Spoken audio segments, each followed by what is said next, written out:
அருட்பெருஞ்சோதி அருட்பெருஞ்சோதி தனிப்பெரும் கருணை அருட்பெருஞ்சோதி. எல்லா உயிர்களும் இன்புற்று வாழ்க, வள்ளல் மலரடி வாழ்க வாழ்க, கொல்லா விரதம் குவள எல்லாம் ஓங்குக, நல்லோர் நினைத்த நலம் பெறுக, நன்றி நினைத்த எல்லோரும் வாழ்க இசைந்து. உலக மக்களே, அறிவார்ந்த அன்பர்களே, ஆண்மநேய ஒருமைப்பாடுடைய அன்பர்களே, அருட்பெருஞ்சோதி ஆண்டவருடைய திருவிளையாடல்களை பார்த்து கொண்டிருக்கிறோம். அருட்பெருஞ்சோதி ஆண்டவர் இந்த பிரபஞ்சம் தோன்றிய காலத்திலிருந்தே எவ்வளவோ திருவிளையாடல்கள் செய்திருந்தாலும் கூட கலியுகத்தினுடைய கடைசி திருவிளையாடல் மிகவும் முக்கியத்துவம் வாய்ந்தது. காரணம், கிரேத யுகம், திரேத யுகம், துவார யுகம், கலியுகம், இந்த 4 யுகங்களிலுமே, இந்த 4 யுகங்களிலும் தோன்றி இந்த 4 யுகங்களிலுமே 5 தொழில்களை செய்து கொண்டிருந்த பிரம்மன், திருமால், ருத்திரன், மகேஸ்வரன், சதாசிவம் போன்ற பதத்தலைவர்கள் அவர்கள் காலத்தில் சமயங்களையும் மார்க்கங்களையும் மதங்களையும் உருவாக்கினார்கள். சமயங்களும் மதங்களும் மார்க்கங்களும் உருவாக்கப்பட்ட நிலையில் யுகங்கள் ஒவ்வொரு யுகமும் முடிவடைகின்ற காலகட்டத்தில் கிரேத யுகத்திற்கு 17,28,000 வருடங்கள், திரேத யுகத்திற்கு 12,96,000 வருடங்கள், துவார யுகத்திற்கு 8,64,000 வருடங்கள், கலியுகத்திற்கு 5,000 வருடங்கள். கலியுகத்திற்கு பிரம்மனுடைய ஆயுள் காலத்தை கணக்கிட்டு வேதாந்தங்களும் ஆகமங்களும் சித்தாந்தமும் கூறுகின்றன 4,32,000 வருடங்கள் என்று. ஆனால் நமது இறைவன் வல்லப்பெருமானவர்கள் கலியுகத்திற்கு 5,000 வருடங்களால் என்று பிரபஞ்சத்தின் உண்மையை நமக்கு அருளியிருக்கிறார்கள். அப்போது இந்த 4 யுகங்களிலுமே ஆட்சி செய்த 5 தொழில்களை செய்து கொண்டிருந்த படைத்தல், காத்தல், அழித்தல், மறைத்தல், அருளல் போன்ற 5 தொழில்களையும் பிரம்மன், திருமால், ருத்திரன், மகேஸ்வரன், சதாசிவம் போன்ற 5 பதத்தலைவர்களும் ஆட்சி செய்து கொண்டிருந்தார்கள். அவர்கள் காலகட்டங்கள் முடிந்தவுடனே, அவர்களுடைய ஆயுள் காலம் முடிந்தவுடன் இந்த அருளையெல்லாம் செயல் இழந்து எந்த விதமான தொழிலையும் செய்ய முடியாமல் இறைவனுடைய திருவடியில் இருக்கிறார்கள் என்பதை திருவெட்பாவிலே நாம் பார்த்து கொண்டிருக்கிறோம். அப்போ இந்த 5 யுகங்களிலுமே தோன்றிய சமயங்கள் சைவம், வைஷ்ணவம், கௌபாரம், சௌரம், சாதகம் போன்ற சமயங்களும் கலங்க மார்க்கம், திராவக மார்க்கம், நவநீத மார்க்கம், பஸ்ம மார்க்கம், தசா மார்க்கம், சர்புத்திர மார்க்கம், சக மார்க்கம், சமய மார்க்கம் போன்ற மார்க்கங்களும் மதங்கள் சமணம், பௌத்துவம், பாசிசம், கிறிஸ்துவம், இஸ்லாமியம், இறுதியாக இந்து மதம், இப்படி மதங்களும் தோன்றிவிட்டன. அப்போது இந்த சைவங்களும் மார்க்கங்களும் மதங்களும் கூறிய அவர்களுடைய தலைவர்களை கருத்து வைத்து கொண்டு அதற்கு ஏற்றபடி அவர்கள் விளக்கத்துக்கு ஏற்றபடி உருவங்களை அமைத்து சைவ சமயத்தின் தலைவனாகிய சிவபெருமான், வைஷ்ணவ சமயத்தின் தலைவனாகிய திருமால், கௌபார சமயத்தின் தலைவனாகிய முருகன், காணாபத்தியத்தினுடைய தலைவனாகிய விநாயகன், சாதகம் தலைவியாகிய அம்மை, சௌரம் தலைவனாகிய சூரியன், இப்படி பல வகையான தலைவர்களை எல்லாம் உருவகப்படுத்தி அவர்களுக்கு ஏற்றபடி ஆலயங்களை அமைத்து வழிபாட்டு முறைகளை அமைத்து மக்களை வழிபட செய்து விட்டார்கள்.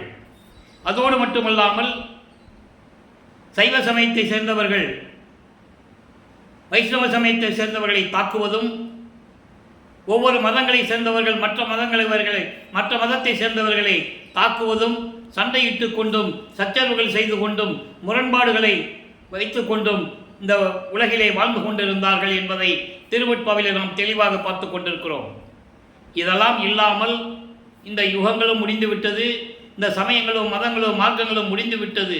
இப்போ இருக்கின்ற சதுர்யுகத்தில் வல்லப்பமான இதை ஒளி யுகம் என்று கூறுவார். இந்த சதுர்யுகத்தில் வாழ்கின்ற மக்களுக்கு ஒரு மார்க்கம் வேண்டும், அந்த ஆன்மீக மார்க்கம் சமரசமாக இருக்க வேண்டும். அதனால்தான் அருட்பெருஞ்சோதி ஆண்டவர் சமரச சுத்த சன்மார்க்கத்தை உருவாக்கி அதை தன் மகன் கையில் கொடுத்து தனது மகனை இந்த பூலோகத்திற்கு ஒரு தாயின் வழியாக வருவிக்க செய்து சுத்த சன்மார்க்கத்தை கொடுத்து உலக மக்களை எல்லாம் சுத்த சன்மார்க்கத்திலே இணைத்து உலக மக்களெல்லாம் இன்புற்று வாழ வேண்டும் என்பதற்காகவே தனது மகனை ஒரு தாயின் வழியாக இந்த பூலோகிற்கு வருவிக்க செய்தார் என்பதை திருவற்பாவிலிருந்தே நாம் பார்த்து கொண்டிருக்கிறோம். அதற்கான பாடல், அகத்தை கருத்து புறத்தை வெளுத்திருந்த உலக அனைவரையும் சகத்தை திருத்தி சன்மார்க்கத்தை அடைவித்திட, அதாவது எல்லா யுகங்களிலும் வாழ்ந்தவர்கள், இப்பவும் வாழ்ந்து கொண்டிருக்கிறவர்கள், சமயங்களையும் மதங்களையும் மார்க்கங்களை பின்பற்றி கொண்டிருக்கின்றவர்கள், அவர்கள் செய்யக்கூடிய காரியங்கள் எல்லாம் உயிரினங்களுக்கு எவ்வளவு பாதகமாக அமைந்திருக்கிறது என்பதையும் இவர்களெல்லாம் ஒன்றாக சேர்த்து சன்மார்க்கத்தில் இணைத்து சன்மார்க்கத்தை அடைவித்திட அவரும் இகத்தை பரத்தை பெற்று, இகத்தை என்பது இந்த பூலோகத்தில் இன்பங்களை எல்லாம் பெற்றுக்கொண்டு இன்புற்று வாழ வேண்டும், மகிழ்ந்து வாழ வேண்டும் என்பதற்காகவே என்னை உகத்தே இறைவன் வருவிக்க உற்றேன். என்னை இந்த கலியுகத்தில் இறைவன் என்னை வருவிக்க செய்தனால் இந்த பூலோகத்திற்கு வருவிக்க உற்றேன் என்பதை தெளிவாக நமக்கு பாடலில் அருளியிருக்கிறார்கள். அருளை பெற்றேனே என்று கூறுவார். ஏன் அருளை பெற்றேன் என்பதற்கு நான் விளக்கம் ஏற்கனவே கொடுத்து விட்டேன். இறைவனுடைய மகன், இறைவனிடம் இருந்தவர், தந்தையின் கட்டளைப்படி சுத்த சன்மார்க்கத்தை இந்த பூலோகத்திற்கு, அதாவது பூலோகத்தில் வாழ்கின்ற மக்களுக்கு சுத்த சன்மார்க்கத்தை தெரியப்படுத்த வேண்டும் என்பதற்காக ஒரு மானிட பிறவியாக, அதாவது நல்ல கவனிக்கணும், ஒரு தாயின் வழியாக வருவிக்க செய்தார். அதனால்தான் அருளை பெற்றேனே என்று கூறுகிறார். அதன் பிறகு அருப்பெருஞ்சோதி அகவலிலே ஆன்ற சன்மார்க்கம் அணிபெற என்னைத்தான் ஈன்று அமுதளித்த இனிய நற்றாயே, என்னையும் இரக்கந்தன்னையும் ஒன்றாக இருக்க இசைவித்து மன்னி வாழ்வுற வருவித்த கருணை வள்ளல் என்று கூறுவார். வருவித்த வண்ணமும் நானே, இந்த மாநிலத்தை செய்யும் வண்ணமும் நானே. என்னை இறைவன் வருவிக்க செய்தார். அப்படி வருவிக்க உற்றவன் நான். இப்போ இந்த பிரபஞ்சத்தை நான் இயக்கிக் கொண்டிருக்கிறேன் அவனுடைய அருளால் என்று கூறுவார். ஆக இறைவனால் வருவிக்க உற்றவர் என்பதை தெளிவாக நாம் பார்த்து கொண்டிருக்கிறோம். இப்போ தனது மகனை பூலோகத்துக்கு வருவிக்க செய்யணும். சமயங்களையும் மதங்களையும் மார்க்கங்களையும் சார்ந்த அந்த சங்கற்ப விகற்பங்களை பின்பற்றி கொண்டு, அதாவது சைவ சமயத்தின் அடையாளமாகிய திருநூரை பூசிக்கொண்டு உத்தராட்ச மாலையை போட்டுக்கிட்டு சிவசிவா நமச்சிவாயின் சொல்லிக்கிட்டு வழிபட வேண்டும். அதன் பிறகு இது தேவையில்லை என்று உலக மக்களுக்கு சொல்ல வேண்டும். ஏனென்றால் சுத்த சன்மார்க்கம் என்பது ஒரு தனிப்பட்ட மார்க்கம், இறைவனால் உருவாக்கப்பட்ட மார்க்கம், இறைவனை நேரடியாக அடையக்கூடிய மார்க்கம், இறைவனிடமிருந்து அருளையும் செல்வங்களையும் நேரடியாக பெறக்கூடிய மார்க்கம். அந்த விளக்கங்களை இப்போ நம்ம பார்த்துட்டு இருக்கோம். முதலிலே தன் மகனை எப்படி வருவிக்க விட்டார்? ஏன் பூலோகத்துக்கு வருவிக்க விட்டார்? எதுக்கு ஒரு தாயின் கருவறையில் 10 மாதம் தங்க வச்சு தன் பையனை எப்படி வெளியே கொண்டு வந்தார்? அதை நம்ம நல்லா சிந்திக்கணும். இறைவன் நினைத்திருந்தால் ஒரு மரத்துக்கடியிலேயோ இல்லை ஒரு கடல் தண்ணியில் மிதக்கிற மாதிரியோ இல்லை ஒரு பொதுவான இடத்திலேயோ உருவாக்கி இருக்கலாம். ஒரு தாயின் கருவறையிலே 10 மாதம் இருந்து வருவிக்க செய்ததற்கு காரணம், உலக மக்களோடு 51 ஆண்டுகள் தனது மகன் இந்த பூலோகத்திலே இருக்க வேண்டும். அந்த நிலையை இப்போ நம்ம பாடலின் மூலமாக பார்த்து கொண்டிருக்கிறோம். ஒரு தாயின் கருவறையிலே இருக்கும்போது அந்த கருவறை இருட்டாக இருக்கிறது என்று தன் தந்தையிடம் கூறும்போது அருட்பெருஞ்சாண்டவர் தன் மகனுக்கு ஒளி காட்டியதையும், இருட்டாக்குன்னு சொல்லும்போது மகனுக்கு ஒளி காட்டுறார், வெளிச்சம் காட்டுறார். அதை பார்த்து தன் மகன் மகிழ்ந்து சிரித்து மகிழ்ந்ததையும், தனது மகன் பசி என்று சொல்லும்போது தந்தை அருட்பெருஞ்சாண்டவர் தன் மகனுக்கு கருவறையிலே அருளமுதம் ஊட்டியதையும், இப்படியெல்லாம் நடந்ததை உலக மக்களுக்கு யார் சொன்னார்கள்? வல்லப்பமானவர்கள் வருவிக்க விட்டு 202 ஆண்டுகள் முடிந்து விட்டது. 5/10/1823 ஆண்டு சிதம்பரம் அருகில் இருக்கின்ற மருதூர் கிராமத்திலே ராமையா பிள்ளை சின்னையம்மையர் என்ற தம்பதிகளுக்கு சைவ குலத்திலே தனது மகனை வருவிக்க செய்தார் அருட்பெருஞ்சோதி ஆண்டவர். அப்போ ஒரு தாயின் கருவறையிலே எப்படி திருவரையாடல் நடந்தது, தன் மகனுக்கு எப்படி அருளை கொடுத்தார் என்பதை திருவற்பாவையில் கூறப்பட்ட உண்மைகளை மக்களிடம் சொல்லாமல் மறைத்து விட்டார்கள் என்பதுதான் உண்மை. பிறந்தாருன்னு சொன்னாங்க. பிறந்தவனுக்கு பிறப்பு உண்டு. வருவிக்க விட்டவனுக்கு பிறப்பு இறப்பு இல்லை. அவன் இறைவனுடைய மகன். இப்படி நிலையில் வருவிக்க விட்டவர் வல்லப்பமானவர்கள். அப்போ இதெல்லாம் அவர் திருவருட்பாவை தெளிவாக நமக்கு அருளியிருக்கிறார்கள். அதன் பிறகு இந்த பூலோகத்தை தொட்ட பிறகு ஒரு தாயின் கருவறையிலிருந்தே வெளியே வரும்பொழுதே பிரமன், திருமால், ருத்திரன் போன்ற வானவர்களும் ரிஷிகளும் முனிவர்களும் சத்தர்களும் சித்தர்களும் எல்லாமே வரவேற்கிறார்கள். எங்களை ஆளப்போகும் அருட்கடலே என்று வரவேற்கிறார்கள். பாடல் உண்டு, எல்லா விளக்கமும் திருவருட்பாவில உண்டு. அதன் பிறகு 5 மாத குழந்தையாக இருக்கும்போது நமது குழந்தை இறைவனை இவங்களுக்கு தெரியாது. அந்த குழந்தை தெய்வ குழந்தைன்னு தெரியாது. எப்படி நான் ஏற்கனவே கூறியது போல திருவருட்பாவை பற்றி பேசும்போது மற்ற நூல்களை பற்றியோ வேறு கதைகள்லாம் நான் பேசுறது கிடையாது. இருந்தாலும் ஒரு சில இடங்களில் மக்களுக்கு புரிய வைக்க வேண்டும் என்பதற்காக சில எடுத்துக்காட்டுகளை கூற வேண்டியிருக்கிறது. திருவெண்காடான் வீட்டில், திருவெண்காடான் என்பது பின்னாளில் பட்டினத்தார் என்று அழைக்கப்பட்டவர். திருவெண்காடான் வீட்டில் சிவபெருமான் மகனாக வளர்ந்து கொண்டிருந்தார். மகனாக பிறந்து மகனாகவே அவர்கள் வீட்டில் வளர்ந்து கொண்டிருந்தார் என்பதை புராணங்களில் சொன்னதை வெளியே சொன்னார்கள். மக்களுக்கு தெரிந்தது. நல்லா புரிஞ்சுக்கணும் நான் எதுக்காக சொல்கிறேன்னு. அதே போல நமது வெள்ளப்பெருமான் அவர்கள் உபசாரத்தால் பெற்ற தாய் என்பால் ஒருத்தியின் கருவறையிலே இருக்கும்போது அங்கே நடந்த இறைவனுடைய திருவிளையாடல்களை யார் சொன்னது என்பதை நீங்கள் சிந்தித்து பார்க்க வேண்டும். 5 மாத குழந்தையாக இருக்கும்போது நமது குழந்தை இறைவனை சிதம்பரத்துக்கு அழைத்து சொல்லுகிறார்கள். ஏதோ திருவிழா நடக்குது, அதுக்கு குடும்பத்தோடு போகிறாங்க. கிராமத்திலிருந்து அந்த திருவிழா பார்க்க போகிறாங்க. அங்கே இறைவனுடைய திருவிளையாடல் நடக்கிறது. தன் மகனுக்கு சுய ரூபத்தை, தான் யார் என்பதை வெளியாக காட்டுகிறார். எந்த விதமான உருவம் இல்லாமல் அதை பாடலிலே கூறுகிறார். தில்லை தளத்திடையே திரை தூக்க தரிசித்த போது சிதம்பரத்திலே திரையை விலக்கி எல்லாருமே மக்கள் அங்கே தரிசனம் செய்கிறார்கள். யாரை? நடராஜனை. அவங்களுக்கு தெரியாது நடராஜனை தரிசனம் பண்ணிட்டு இருக்காங்க, வணங்கிட்டு இருக்காங்க. ஆனால் தன் மகனுக்கு மட்டும் அருட்பெருஞ்சோதியாண்டவர் காட்டுகிறார். அருட்பெருஞ்சோதியாண்டவர் வேற, சிதம்பரம் நடராஜன் வேற என்பதை நாம் ஏற்கனவே விளக்கங்களை பார்த்து விட்டோம். அந்த விளக்கங்கள் ஏற்கனவே முடிஞ்சிருச்சு. அப்போ அருட்பெருஞ்சோதியாண்டவர் இவர் பார்த்துக்கிட்டே இருக்கிறாரு. ஏனாதான் எனினும் யான் அம்மை என்னின் அடியேன் அறிந்தேன் இதய மலர்ந்தேன் என்று கூறுவார். நீ இப்படி இல்லையே, நீ யாரு அப்படின்னு இவர் மனசில் குழந்தை இறைவன் மனசில் நினச்சிட்டு இருக்காரு. அப்போ தன் மகனுக்கு அருட்பெருஞ்சோதி ஆண்டவர் எந்த விதமான உருவம் இல்லாமல் வேய்வகை மேல் காட்டாதே எந்தனக்கே வெளியாய் காட்டிய மெய் உறவா மெய்ப்பொருளே, எந்த விதமான உருவம் இல்லாமல் பட்டாடை உடித்து அணிகள் அடைந்து உருவமில்லாமல் வெளியாக காட்டிய என் மெய் உறவாம் மெய்ப்பொருளே. மெய் உறவு என்பது உண்மையான தந்தை, மெய்ப்பொருளை என்பது அருட்பெருஞ்சோதி ஆண்டவர். இதெல்லாம் முடிஞ்ச பிறகு இவர்கள் ராமையா பிள்ளை அவர்கள் இறந்த உடனே மருதூர்லேருந்து குடும்பம் கிளம்பி சென்னைக்கு போகுது. அப்போ அங்கே சென்னையிலே ஏழுகணர் பகுதியிலே, இப்போ வள்ளலார் நகர்னு பேர், ஏழுகணர் பகுதியிலே வீரசாமி முதலியார் இருக்கிறாங்க. அப்போ நமது குழந்தை இறைவன் வளர்ந்து கொண்டிருக்கிறார். காலம் நெருங்கி கொண்டிருக்கிறது. பள்ளிக்கூடத்தில் சேர்க்கணும்.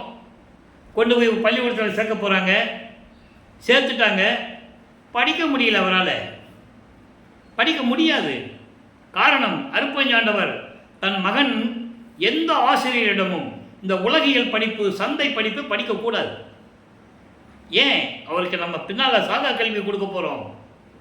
நல்லா புரிஞ்சுக்கணும். நீங்கள் படிக்கக்கூடாது, யாரையும் குருவாக ஏற்றுக்கொள்ளக்கூடாது தனது மகன் என்ற நிலையில் அவருடைய மனதை குழப்பி விடுகிறார். இவர் மனம் குழம்பி நிற்கிறது நமது குழந்தை இறைவன் பிள்ளை பெருமான் அவர்களுக்கு. அருட்பெருஞ்சாண்டவர் தன் மகனுக்கிட்ட பெயர் செல்வப்பிள்ளை. அதனால்தான் நான் பிள்ளை பெருமான் என்று கூறுவதுண்டு. மக்கள் அவருக்கு திருவருட்பிரகாச வள்ளலார் என்று பெயரிட்டார்கள். உலகியலுக்காக ராமலிங்கம் பிள்ளை என்று பெயரிட்டார்கள், ராமலிங்கம் என்று பெயரிட்டார்கள். அப்போது பிள்ளை பெருமான் அவர்கள் அந்த பள்ளிக்கூடத்தில் படிக்க முடியாமல் முடியாதுன்ட்டு வந்துடுறாரு. அப்போ அந்த சூழ்நிலையெல்லாம் உங்களுக்கு புரியும். குடும்பத்தில் ஒரு பையனை பள்ளிக்கூடத்தில் சேர்த்துட்டு படிக்க போக முடியாது, வீட்டுக்கு வந்துட்டானா என்ன ஆகும்? அடிப்பாங்க, திட்டுவாங்க, இப்படியெல்லாம் நடக்குது. தான் யார் என்ற நிலை அவருக்கு அப்போ தெரியாது. அப்போது அவர் ஒரு தனிமையான இடம் நாடுகிறார். அதுதான் கந்தகோட்டம். கந்தகோட்டம் என்ற இடத்துல ஒரு முருகன் கோயில் இருக்குது. அப்போ அது வந்து ஒரு மக்கள் அதிக நடமாட்டம் இல்லாத ஒரு இடம். அப்போ அந்த நிலையில் இருக்கும்போது மக்கள் என்று சொல்லும்போது அங்கே நிறைய நம்ம விளக்கங்கள் தர வேண்டியது இருக்குது. ஏன் கூட்டம் இல்லை அப்படின்னா, அந்த காலகட்டங்களில் சமயங்களையும் மதங்களையும் மார்க்கங்களையும் சார்ந்தவர்கள், ஜாதிகளை சார்ந்தவர்கள், கீழ் ஜாதி மேல் ஜாதி என்ற ஜாதிகளின் அடிப்படையில் இருக்கின்றவர்கள் அங்கே போகிறதெல்லாம் மேல் ஜாதிக்காரங்க, மேட்டுக்குழின்னு சொல்லுவாங்க. அந்த காலத்தில் அவங்க தான் அந்த கோயில் போக முடியும். அப்போது அங்கே கூட்டம் கம்மியாக இருக்கும். அப்போ அந்த நேரத்தில் அந்த கோயிலில் போய் உட்காந்துட்டு இருக்கிறாரு தனிமைக்காக. அப்போ அங்கே வர்றவங்க பிராமின்ஸு, அந்த அர்ச்சகர்கள், அவங்கெல்லாம் பெரியவங்கெல்லாம் என்ன சொல்லுவாங்க, ஏன் நம்ம நீங்கள் சும்மாவே இருக்க, ஏதாவது பாட்டு படியன்னு சொல்லும்போது முருகனை பற்றி பாடுகிறார். அப்போது அவர் அந்த நிலையில் இருந்து கொண்டிருக்கிறார். சமயங்களையும் அதில் கூறப்பட்ட நெறிமுறைகளை பின்பற்றி கொண்டு இறைவனை வணங்கி கொண்டிருக்கிறார். முருகனாலும் சரி, விநாயகனாலும் சரி, யாரை பற்றி பாட சொன்னாலும் பாடுவார். அப்போது 9வது ஆண்டில் 1823ஆம் ஆண்டு தொடங்கிய திருவிளையாடல் 1874 வரை நடக்கிறது. 51 ஆண்டுகள். இந்த 51 ஆண்டுகளை 8 பிரித்து தனது மகனுக்கு அருளை கொடுத்து கொண்டிருக்கிறார் அருட்பெருஞ்சோதி ஆண்டவர். 1ஆம் ஆண்டிலிருந்து 8 ஆண்டுகள் வரைக்கும் ஒன்றும் இல்லை. 2வது எட்டில் 9வது ஆண்டில் இறைவன் தோன்றி அவர் முன் தோன்றி, மகனே, நீ என்னால் வருவிக்க உற்றவன், காரண காரியங்கள் எல்லாம் முன்பருவம் பின்பருவம் காட்டி உனக்கு அருள் செய்வேன், இப்போது ஞானத்தை பெற்றுக்கொள் என்று சொல்லி மறைந்து விடுகிறார். இறைவன், நமது குழந்தை இறைவன் வல்லப்பெருமானவர்கள், பிள்ளை பெருமானவர்கள் ஞானத்தை பெற்றுக்கொள்ளுகிறார். உடனே அங்கே திருவருள் முறையீடு 1ஆம் திருமுறை உருவாகிறது.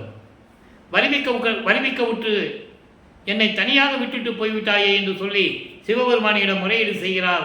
அது திருவருள் முறையீடு என்ற பதிகத்தில் இருக்கின்ற 232 பாடல்களுடைய விளக்கங்களை பார்த்து விட்டோம். இப்போ சிவபெருமானை பற்றி பாடியாச்சு, எந்த விதமான பதிலும் இல்லை. அம்மனை பற்றி பாடுகிறார்.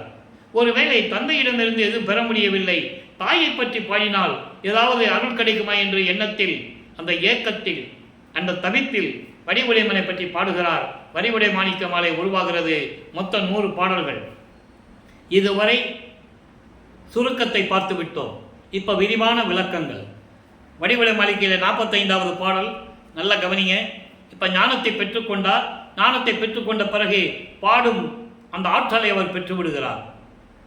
எந்த பள்ளிக்கூடத்திலையும் இலக்கியம் படிக்கவில்லை, எந்த ஆசிரியரிடம் அவர் பாடம் கற்றுக்கொள்ளவில்லை என்பதை நீங்கள் மனதில் வைத்துக் கொள்ள வேண்டும். நல்ல கவனிங்க. ஓவாது அயன் முதலோர் முடி, அயன் அதலோர் முடி கோடி உறவல் உலர்ந்தும்படி, ஆவா அனிச்சம் புறா மலர் சிற்றடி ஆற்றும் கொலோ, காவாய் இமயப்பொற் பாவாய் அருள் ஒற்றை காமர் வள்ளி, வாவா என்னும் அன்பர் வாழ்வே வடிவுடை மாணிக்கமே. இது பாடல். இந்த பாடல் என்ன சொல்றாருன்னா, பல யுகங்களாக தொடர்ந்து பிரம்மனும் திருமாலும் அடிமுடியை பார்க்கவில்லை.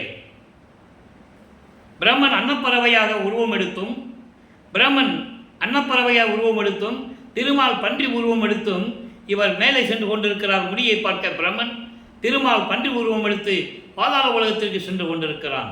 இறைவனுடைய திருவடியை பார்க்க முடியவில்லை. அந்த நிலையை இங்கே வல்லப்பமானவர்கள் கூறுகிறார். ஓவாது அயன் முதலோர் முடி கோடி உலர்ந்தபடில் பிரம்மனும் திருமாலும் அடிமுடியை பார்க்காமல் தேடி அலைந்து கொடிய துன்பத்தை அடைந்தார்கள் என்றால் அவர்களே இந்த பாடுபட்டார்கள். அப்படி இருக்கும்போது உனது அனிச்சமலர் போன்ற திருவடிகளை, அனிச்சமரி போன்ற திருவடிகளை காப்பாற்றும்படியாக அன்பர்கள் உன்னை பற்றி பாடுவார்களே, அவர்கள் எவ்வளவு துன்பம் அடைந்திருப்பார்கள். எனவே வடிவுடை மாணிக்கமே, அருள் ஒற்றை காமர்வள்ளி, திருவொற்றியூரிலே இருக்கின்ற இறைவனோடு அமர்ந்து கொண்டிருக்கின்ற வடிவுடை மாணிக்கமே, வா வா என்று அன்பர்கள் கூப்பிட அருள் கொடுக்கிறாயே. நான் உன் மகன் அல்லவா, உனது கணவனால் வருவிக்க உற்றவன் அல்லவா. ஒரு பாடலில் சொல்லுவார், உனது கணவனால் வருவிக்க உற்றவன் அல்லவா, நானும் உனது மகன் தானே, யானும் உன் செய்தானே என்று கூறுவார் ஒரு பாட்டிலே. அப்போ எனக்கு மட்டும் ஏன் அருள் கொடுக்கவில்லை? வடிவுடை மாணிக்கமே, விரைவில் வந்து எனக்கு அருள் கொடுப்பாயாக என்று கூறுகிறார். பிரம்மனும் திருமாலும் அடிமொழி பார்க்கவில்லை என்பதை பல பாடல்களில் கூறப்பட்ட விளக்கங்களை எல்லாம் நாம் பார்த்திருக்கிறோம். பூத்திடும் அவனும் காத்திடும் அவனும் புல் விலங்கு உருக்கோடு நேடியும் ஏத்திடும் முடியும் கூத்திடும் அடியும் இன்னும் காண்கிலர் என்று கூறுவார். பூத்திடும் அவன்னா படைக்கும் தொழிலை செய்யக்கூடிய பிரம்மன், காத்திடும் அவன்னா காக்கும் தொழிலை செய்யக்கூடிய திருமால், இவர்கள் இறைவனுடைய அடிய முடியை பார்க்காமல் புல் விலங்கு உருக்கோடு நேடி, புல் என்பது பறவை, அன்னப்பறவை, விலங்கு என்பது பன்றி, அப்படி உருமாறியும் ஏத்திடும் முடியும், இறைவனுடைய அருளுடைய முடியையும் கூத்திடும் அடியும் நடனமாடுகின்ற திருவடியையும் இன்னும் காண்கிறீர் என்று கூறுவார். ஆக அந்த நிலைகளெல்லாம் இருக்கின்ற அப்படிப்பட்ட இறைவனுடைய பக்கத்தில் அமர்ந்திருக்கின்ற நல்லா கவனிக்கணும். இப்ப சிவபெருமான் தான் சொல்லுவார். சுத்த சன்மார்க்கத்தை பெற்ற பிறகு இந்த சிவபெருமான் நமச்சிவாய ஓம் நமச்சிவாய எல்லாம் விட்டுருவார். அருப்பெருஞ்சோதின்னு சொல்லுவார். ஏன்னா அருப்பெருஞ்சோதி ஆண்டவர் சுத்த சன்மார்க்கத்தின் தலைவன், சிவபெருமான் சமயத்தின் தலைவன். அந்த வேறுபாடை நீங்கள் நல்லா புரிஞ்சுக்கணும். ஏன் இவர் சமயங்களில் இருந்தார், அப்புறம் ஏன் சுத்த சன்மார்க்கம் வந்தார் என்ற விளக்கம் இன்னும் யாரும் விளக்கமாக மக்கள்கிட்ட சொல்லலை. அதனால தான் பாடலின் மூலமாக இந்த வள்ளலார் ஊழியன் இறைவன் கொடுத்த விளக்கத்தை பாடலின் மூலமாக உங்களுக்கு நான் சொல்லிக் கொண்டிருக்கிறேன் என்பதை என்று சொல்லுவதில் பெரும் மகிழ்ச்சி அடைகிறேன். இப்போ இந்த நிலை மாறுகிறது. அப்பா பற்றி பாடியாச்சு, அம்மாவை பற்றி பாடியாச்சு, எந்த விதமான அருளை பெற முடியவில்லை. வல்லப்பமானவர்கள் இப்போ முதல் முறையாக 13வது ஆண்டில் இறைவனிடமிருந்து ஞானத்தை பெற்ற பிறகு ஏழுகணர் பகுதியிலிருந்து அங்கே திருவொற்றியூர் செல்லுகிறார். நல்ல கவனிங்க. இப்போ 2ஆம் திருமுறை உருவாகிறது. நான் ஏற்கனவே கூறியது போல 2ஆம் திருமுறையிலே 113 பதிகங்கள், 1707 பாடல்கள். அப்போ 2ஆம் எட்டில் இருக்கும்போது வல்லப்பமானவர்கள் 9வது ஆண்டிலிருந்து 16 ஆண்டுகளுக்குள் இருக்கும்போது என்ன நடந்தது என்பதை இதுவரையில் 26 பதிகங்கள் இருக்கின்ற பாடலுடைய விளக்கங்களை நாம் பார்த்து விட்டோம். அதனுடைய சுருக்கம். இப்போ என்ன பண்ணுவார்? திருவொற்றியூருக்கு போவார். தெருவோரமாக அந்த ரோடு ஓரமாக நின்றுக்குவார். சிவபெருமானை பற்றி பாடுவார். எந்த விதமான பதிலும் இல்லை. அதன் பிறகு ஒருவேளை திருமுல்லை வயலுக்கு போனால் அங்கே ஏதாவது கிடைக்குமான்னு சொல்லி திருமுல்லை வயலுக்கு போவார். அப்போ அவர் எங்கே போனாலும் நடந்து தான் போகணும். நல்லா கவனிச்சிட்டே வரணும். எப்படியெல்லாம் இறைவன் திருவிளையாடல் நடக்குதுன்னு பார்க்கணும். மகனிடம் எப்படியெல்லாம் அலக்கழிக்கிறான்னு நம்ம தெளிவாக பார்த்துட்ருக்கோம். அப்போது அங்கே போகிறாரு. அங்கே போய் அங்கே இருக்கிற சிவபெருமான் பேர் மாசிலாமணி. மாசிலாமணி உருகி பாடுவார். அந்த பாடலுடைய விளக்கத்தில் நம்ம பார்த்துக்கிட்டோம். எப்படி மனசு உருகும் தெரியுமா? அப்படிப்பட்ட பாடல்கள். என்னை வருவிக்க செய்துவிட்டு உனது மகன் என்று என்னை சொல்லிவிட்டு வேறு யாரிடமும் கூறக்கூடாது என்று வேறு சொல்லிவிட்டு என்னை இப்படி அலக்களிக்கிறாயே, ஊமை மாதிரி இருக்கிறையே, உங்ககிட்ட வந்து ஏதாவது பேசலான்னு பார்த்தா பேசவும் மாட்டேன்ற, ஏன் வந்தேன் எதுக்கு வந்தேன்னு கேட்கவும் மாட்டேன்ற, ஊமை மாதிரி நிற்கிறேன்னு கேட்பார். அந்த பாடலுடைய விளக்கங்களையெல்லாம் பார்த்துட்டோம். அதன் பிறகு திருவள்ளித்தாயம் போவார். அது வில்லிவாக்கத்திலேருந்து ஒரு 15 கிலோமீட்டர் இருக்குன்னு நினைக்கிறேன். சென்னைக்குள்ளே தான் இருக்குது. அப்போது அங்கேயும் போவார். அங்கே போய் பார்த்தா சிவபெருமான் கந்த துணியை கட்டிகிட்டு இருப்பார். நீ எனக்கு ஒரு துணியை கொடு, நானும் கட்டிட்டு நிற்கிறேன். அப்பனும் பிள்ளையும் சேர்ந்து நிற்போம். வர போகிறவங்க நல்லா மெச்சிக்குவாங்க. பெத்த பிள்ளையை தெருவில் விட்டுட்டான்னு உன் மேலே பழி சொல்லுவாங்க. இன்னும் ஒரு அப்பனான்னு கேட்பாங்க. அந்த இழி சொல்லுக்கும் பழி சொல்லுக்கும் ஆகாமல் விரைவில் வந்து எனக்கு அருள வேண்டும் என்றெல்லாம் கூறுவார். அந்த நிலைகளெல்லாம் பார்த்து விட்டோம். இப்போ அவருடைய மனம் ஒரு நிலையில் இல்லை. ஏதாகுமோ என்ன ஆகுமோன்னு அவருக்கு தெரியல. இதனால் ஏற்பட்ட குழப்பங்கள் நிறைய இருக்குது. வீட்டுக்கு வந்தால் வீட்லேயும் பிரச்சனை, எங்கடா போனேன்னு திட்டுவாங்க. இதனால் பல நாட்கள் எங்கேயாவது ஒரு இடத்துல தனிமையான இடத்துல படுத்திருக்கிறார். இந்த நிலையில் தொடர்ந்துட்டு இருக்கும்போது திருவடி சரண் புகழ் என்ற பதியத்தில் இருக்கின்ற இன்னைக்கு 8வது பாடலை பார்க்க போகிறோம். மனம் ஒரு நிலையில் இல்லை. அப்போ மனதை கட்டுப்படுத்த வேண்டும். அதோடு மட்டுமல்ல, 16 ஆண்டுகளில் ஆணாக இருந்தாலும் சரி பெண்ணாக இருந்தாலும் சரி 16 ஆண்டுகள் வந்துச்சுன்னா, 16 வயசு வந்துச்சுன்னா அவங்க மனநிலை எப்படி இருக்கும்பதை, அந்த மனதை எப்படியெல்லாம் அடக்கணும் என்பதை இந்த பாடல்களில் நமக்கு கூறியிருக்கிறார்கள். நல்லா பாருங்க. உடுக்க வேண்டி முன் உடை இழந்தார் போல், உடுக்க வேண்டி முன் உடை இழந்தார் போல் உள்ளவாகும் என்று உன்னிடாது இன்பம் மடுக்க வேண்டி முன் வாழ்வு இழந்தாயே. வாழ வேண்டிடில் வருதி என்னுடனே. முதல்ல இந்த 4 வரிக்கு விளக்கம். இந்த 4 வரி என்ன பாருங்க, அதாவது நல்ல ஆடையை அணிய வேண்டும் என்பதற்காக இருக்கின்ற ஆடையை தூக்கி எறிந்து விடுவது. எனக்கு தேவையில்லை, நாளைக்கு நான் பட்டாடை கொடுத்த போகிறேன், இந்த ஆடை எனக்கு எதுக்கு, இந்த துணி எனக்கு எதுக்கு, அப்படியெல்லாம் செய்யக்கூடாதா? அப்படி செஞ்சுட்டு இப்போ நீ கஷ்டப்பட்டு இருக்க துணி இல்லாமல். மனதிடம் சொல்லுகிறார் நல்ல உடையை அணிய வேண்டும் என்பதற்காக இருக்கின்ற உடையை இழந்தவர்கள் போல் நீ இருக்கின்றாயே. இருக்கிற உடை போதும் என்று நினைக்காது இன்பத்தோடு சந்தோஷமாக இருக்க வேண்டும் என்பதற்காக உன் வாழ்வையே இழந்தாயே. இதுக்கு முன்னால் பாடல் பார்த்தோம், உன் மானத்தை இழந்தாயேன்னு சொல்லுவார். ஒவ்வொரு பாடலும் ஒவ்வொரு விதமாக இருக்கும். ஆக நாளைக்கு நம்ம நல்ல துணியை கொடுத்த போகிறோம், நல்ல ஆடையை கொடுத்த போகிறோம்னு சொல்லி இருக்கிற ஆடையை தூக்கி எறிஞ்சிட்டு இருக்கிறத வச்சு திருப்திப்படாமல் மனதிடம் சொல்லுகிறார். இருக்கிற ஆடையை வச்சு திருப்திப்படாமல் சந்தோஷமாக இருக்க வேண்டியதுக்காக இருக்கிற இன்பத்தையெல்லாம் இழந்துட்டாயே. அது ஒன்று போனதெல்லாம் போகட்டும், ஒன்றும் குறைஞ்சில்லை. நீ என்னுடன் வா. நீ நல்லா வாழ வேண்டும் என்றால் மனமே நீ என்னுடன் வா. மனம் அவரை திருவொற்றியூருக்கு அழைத்து சொல்லுகிறது. நான் ஏற்கனவே கூறியிருக்கிறேன், அழைத்து சொல்லுகிறது என்பதை விட அருட்பெருஞ்சாண்டவர் மனதை தூண்டி விடுகிறார். மனம் ஒரு குரங்கு என்று சொல்லுவார். மனதை அப்படி குழப்பி விடுகிறார் தன் மகனை. ஏன்னா அவர் நிம்மதியாகவே இருக்கக்கூடாது, ஏன்னா பக்குவப்படுத்த வேண்டும், தன் மகனை பக்குவப்படுத்த வேண்டும். நல்லா புரிஞ்சுக்கணும். நீங்கள் இப்படி திருவிழா நடந்துகிட்டு இருக்கீங்க. அப்போ சொல்கிறார் பாருங்க, வா என்னுடன் சொல்லிட்டாரா.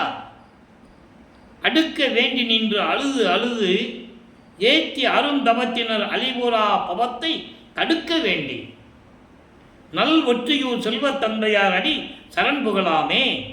அதாவது பிறவி துன்பத்தை நீக்குவதற்காக தொடர்ந்து அழுது இறைவனை வணங்கி தொழுது கடுமையான தவத்தில்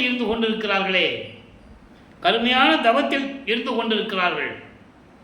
அப்படி வேண்டி வணங்குகின்ற இறைவன் திருவொற்றியூரில் என் தந்தை இருக்கிறான், செல்வ தந்தையார், அவனுடைய திருவடியை சரண் புகழாமே. அவனுடைய திருவடியை கேட்போமே, உன் திருவடிக்கு எனக்கு அடைக்கலம் கொடுன்னு கேட்போமே. எனவே மனமே கலங்காதே, வா என்னுடன் திருவொற்றியூருக்கு செல்லலாம் என்று இந்த பாடலை நமக்கு அருளியிருக்கிறார்கள். ஆக அன்பர்களே, இதுவரையிலும் வல்லப்பெருமார்கள் வருவிக்க உற்று 16 ஆண்டுகள் வரையிலும் இறைவனிடமிருந்து எந்த அருளையும் பெற முடியவில்லை என்பதை திருவிற்பாவிலே இருந்து நாம் பார்த்து கொண்டிருக்கிறோம். இப்போ 3ஆம் திருமுறை 3வது எட்டில் அடியெடுத்து வைக்கிறார். அதாவது 16வது ஆண்டிலிருந்து 24 ஆண்டுகளுக்குள், அந்த 8 ஆண்டுகளுக்குள் என்ன நடந்தது இப்படி சொல்லணும். வல்லப்பெருமானை பற்றி பேசும்போது பிள்ளைப்பெருமானவர்கள் இறைவனால் வருவிக்க உற்று இப்படியெல்லாம் இறைவனுடைய திருவிளையாடல் நடந்தது என்பதை உலக மக்களுக்கு தெரியப்படுத்த வேண்டும். திருவெட்பாவில் இருக்கிறது எல்லா உண்மைகளும், பிரபஞ்சத்தின் உண்மைகள், இவர் எப்படி வருவிக்க விட்டால் உண்மைகள்லாம் நம்ம பார்த்துட்டு இருக்கோம். இப்போ 3ஆம் திருமுறையிலே 19 பதியங்கள் 235 பாடல்கள் இருக்கின்ற விளக்கங்களை எல்லாம் பார்த்து விட்டோம். அதனுடைய ஒரு சுருக்கம். இதுவரையிலும் இறைவனிடமிருந்து எந்த அருளையும் பெற முடியாத நமது பிள்ளை பெருமான் அவர்கள் இப்போ திருவொற்றியூரிலே தியாகராஜ பெருமான் காட்சி கொடுப்பதை பார்த்து கொண்டிருக்கிறார். காட்சி மட்டும்தான் கொடுப்பார், பேசுறதில்லை. பவனி வர்றதை பார்ப்பாரு, எல்லாரும் வணங்குவாங்க, இவர் பார்த்துக்கிட்டே இருப்பார். ஆனால் அவர் சிரிச்சுக்கிட்டே இருப்பாரே தவிர பேச மாட்டார். இப்படி நிலைகள் தொடர்ந்து கொண்டிருக்கும் போது தன்னுடைய ஏக்கத்தை, மனம் இப்படியெல்லாம் துன்பப்படுகிறது என்பதை நாரையும் கிளிகளையும் விட்டு தூது அனுப்பி பார்ப்பார். ஏன் அனுப்புகிறாருன்னா, நம்ம போய் தான் எதுவும் பேச மாட்டேன்றாரு. ஒருவேளை நாரையும் கிளிகளையும் அனுப்புனா ஏதாவது பதில் கிடைக்குமா, ஒரு எதிர்பார்ப்பு தானே. அனுப்புவார், எந்த விதமான பதிலும் வராது. அதன் பிறகு உலகியலிலே எப்படி நான் ஏற்கனவே சொன்னது போல் குடும்பத்தில் ஒரு நல்ல காரியம் பண்ணணும், பிள்ளைகளுக்கு கல்யாணம் பண்ணணும், இல்லை குடும்பத்தில் கஷ்டம் வருது, அது எப்படி நிவர்த்தி பண்ணுறது, எப்படி பரிகாரம் பண்ணுறது, இப்படிலாம் தேடுவாங்க. அதே போல் பிள்ளை பெருமானவர்களும் ஒரு குறைச்சி பெண்ணிடம் குறி கேட்பது போலவும், ஒரு ஜோதிடருக்கு போய் ஜோசியம் பார்த்தா எப்படியெல்லாம் போய் பார்ப்பாங்க என்பதையும் பாடல்களிலே கூறியதையெல்லாம் பார்த்து விட்டோம். மிகவும் அற்புதமாக இருக்கும். இறுதியான பதிகத்தில் 19வது பதிகத்தில் இவரை பார்த்து சிவபெருமான் தெருவழியாக ஓடுவதும் இவரும் பின்னாலே ஓடி ஓட்டத்தை பிடிக்க முடியாதுன்னு சொல்கிறதையும் அந்த விளக்கங்களை எல்லாம் பார்த்து விட்டோம்.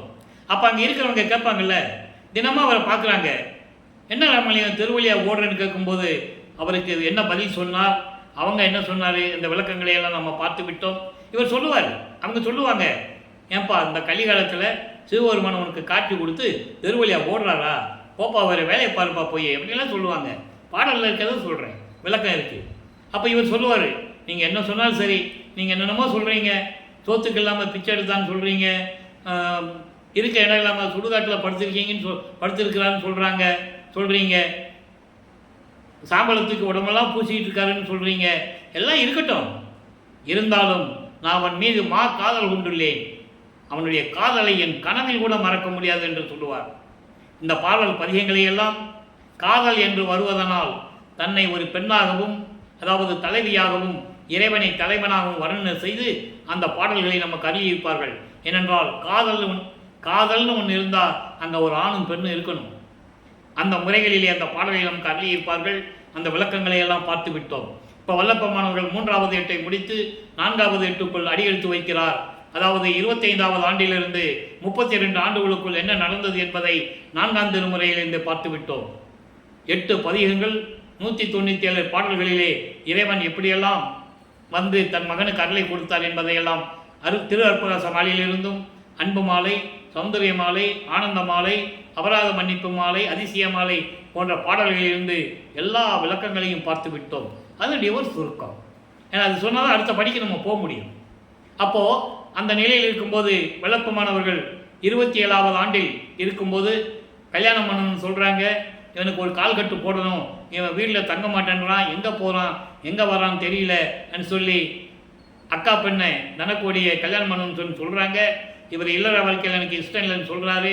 இருந்தாலும் பரவாயில்ல, நீ பண்ணி தான் ஆகணும்னு சொல்லும்போது தனது தந்தை அருப்பஞ்சாண்டவர் சொல்ல வேண்டும் என்பதற்காக ஒரு சாமியார்கிட்ட கூட்டு போகிறாங்க இவங்க. அவர் அருப்பஞ்சாண்டவர். அவர் உத்தரவை பெற்ற பிறகு சரின்னு சொல்கிறாரு. திருமண ஏற்பாடுகள் நடந்து கொண்டிருக்கிறது. அந்த திருமண விழாவிலே பிரம்மன், திருமால் போன்ற பதத்தலைவர்களும், முனிவர்களும், ரிஷிகளும், சத்தர்களெல்லாம் வாழ்த்துவதற்கு அமர்ந்து கொண்டிருக்கிறார்கள். நல்லா கவனிக்கணும். இப்போ வல்லப்பமானவர்களுக்கு சுத்த சன்மார்க்கம் இருக்கிறது தெரியும். ஏன்னா இறைவன் வந்து கதவை திறந்து எல்லாருலேயும் கொடுத்தது அல்ல. அற்புதமாலிருந்து பார்த்தோம் எப்படி விண்ணுலகத்தில் வந்து பூலோகத்துக்கு வந்து தன் மகனுக்கு கதவை திறந்து எப்படியெல்லாம் அருளை கொடுத்ததுனால பார்த்துட்டோம். இப்போ சுத்த சன்மார்க்கம் இருக்கிறது தெரியும். அருப்பஞ்சோதி ஆண்டவர் தான் தன்னுடைய தந்தை என்று தெரியும். அவர்தான் இறைவன், ஆதியும் அந்தமில்லா இறைவன், சுயமாக தோன்றிய இறைவன், சாதியும் மதமும் சமயமும் பொய்யென ஆதியில் உணர்த்திய இறைவன், சாதியும் சமதமும் காணா ஆதியானாதையாம் அருப்பெருஞ்சோதி என்றெல்லாம் அருப்பெருஞ்சோதி அகவலிலே நமக்கு தெளிவாக அருளியிருக்கிறார்கள். எனவே எல்லா விளக்கங்களையும் பார்த்து விட்டோம். இப்போ சுத்த சன்மார்க்கத்தை வாங்க போகணும். இந்த அம்மாவுக்கு தாலி கட்டி மோட்ச வீட்டை காட்டி விமோசனத்தை கொடுத்து அந்த அம்மாவுடைய பூர்வ 3 வினைகளையும், சஞ்சீதம், பிராரத்தம், மகாமியம் போன்ற அத்தனை கர்ம வினைகளையும் நீக்கி அந்த அம்மாவுக்கு வாழ்வு கொடுத்து விடுகிறார். உடனே இல்லற வாழ்க்கையை துறக்க வேண்டும், உலகியல் வாழ்க்கையை துறக்க வேண்டும், சரிய கிரிய யோகம் என்ற 12 நிலைகளையும் விட வேண்டும். எல்லாத்தையும் விட்டு வெள்ளாடை அணிந்து முக்காடு போட்டாச்சு. இப்போ வல்லப்பமானவர்களுக்கு 32 ஆண்டுகள் முடிஞ்சு போச்சு. அதுக்கு இடையில் பத்தி மாலையிலே ஒரு பாடலுடைய விளக்கத்தை பார்த்தால்தான் இதனுடைய விளக்கம் உங்களுக்கு புரியும். ஏன்னா எல்லாம் வாங்கியாச்சு. ஏமசித்தியை எப்படி வாங்கினார் என்று சொல்கிறதுல இன்னைக்கு கடைசி பாடலை பார்க்குறோம். ஏமசித்தி, சாகா கல்வி, தத்துவங்களை நிக்கரம் செய்தல், அதன் பிறகு கடவுள் நிலை அறிந்து அம்மையமாகுதல், இந்த நிலைகளெல்லாம் பார்க்க வேண்டும். அப்போ இந்த பிரசாத மாலையில் என்ன சொல்கிறாரு? 10வது பாடல். இந்த பாடலை பார்த்த உடனே வல்லப்பமானவர்கள் எல்லாத்தையும் விட்டுட்டு 33வது ஆண்டில் சுத்த சன்மார்க்கத்தை வாங்குவதற்கு எப்படி தத்துவங்களை கடந்து, அண்டங்களை கடந்து பறந்து சென்று கொண்டிருக்கிறார் என்ற விளக்கத்தை எல்லாம் நாம் பார்த்ததை சுருக்கமாக பார்க்க போகிறோம். பத்தி மாலை 10வது பாடல். அம்மான், அம்மான் என்றால் இறைவன். நீ அருள் சக்தி அருமை ஒன்றும் அறியே. எப்போ என்னை நீ வருவிக்க செய்து ஒரு தாயின் கருவறையிலே இருக்க செய்து அதன் பிறகு பூலோகத்துக்கு வருவிக்க செய்து சமயங்களிலும் மதங்களிலும் மார்க்கங்களில் என்னை இருக்க வைத்து என்னை அலைக்கழித்தாயே. அப்போ அந்த அறியாத பருவத்தில் உன்னுடைய அருள் அருமை எனக்கு தெரியாது. அன்று இரவில் மறுத்த பிழை அத்தனையும் பொறுத்து நான் தெரியாமல் அந்த சிறு பருவத்திலே செய்த குற்றங்களை எல்லாம் மன்னித்து ஒரு நாள் இரவிலே வெம்மாயை அகற்றி வெம்மாயை என்பது சமயங்கள், மதங்கள், மார்க்கங்கள் கூறப்பட்ட நெறிகள். அந்த நெறிகளை எல்லாம் நீக்கி ஏன்னா சுத்த சமாளத்தை கொடுக்க போகிறாரு. அப்போ அதெல்லாம் இருக்கக்கூடாது. மகனுக்கு திருநீர் பூசுறதை விட்டாச்சு. உத்திரச்ச மாலையை தூக்கி போட்டாச்சு. இனிமேல் நமச்சிவாய சிவாய நமன் சொல்லக்கூடாது. அருப்பறிஞ்சோதி தான் சொல்லணும். அந்த நிலையில் இருக்கும்போது அதையெல்லாம் என்னை நீக்கி வா மகனே என்று என்னை அருகில் அழைத்து, எல்லாம் கவனிக்கணும். இந்த நிகழ்ச்சிகள்லாம் நடக்குது. எத்தனையோ திருவிளையாடல்களை இந்த யுகத்திலே சொன்னார்கள். ஆனால் இந்த திருவிளையாடலை யார் சொன்னது? வள்ளலார் ஊழியர் நான் ஒருவன் தான் சொல்லிக் கொண்டிருக்கிறேன் என்று சொல்லுவதில் பெரும் மகிழ்ச்சி அடைகிறேன். இறைவன் கொடுத்த தயவு, அவன் கொடுத்த கருணை. அப்போ வா மகனை என்று பக்கத்தில் அழைத்து என் கரத்தில் என் கையில் மிக அளித்த பெருங்கருணை விளக்கம் என் மனமும் மைம மாலை விழிகளும். மைம மாலை விழிகள்னா அதாவது ஜொலிக்கின்ற கண்கள்னு சொல்லுவாங்கல்ல. நீ எனக்கு அந்த கருணையை கொடுத்தாயே, அந்த சக்தியை, அந்த அருள் சக்தியை, ஏம சக்தியை என் கையில் கொடுத்தாயே, அது இன்னும் என் கண்களில் அப்படியே நின்றுட்டு இருக்கு. கண்ணை விட்டு போகலையே, கண்களை விட்டு விழிகளை விட்டு அகலாதே, இன்னும்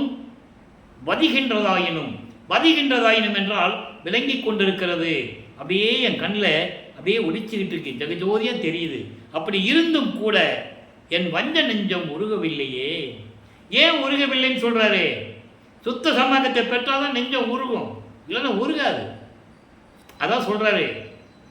அதுக்காக தான் அந்த பத்தி மாலையை நமக்கு கொடுத்தது வல்லப்பெருமான் அவர்கள்.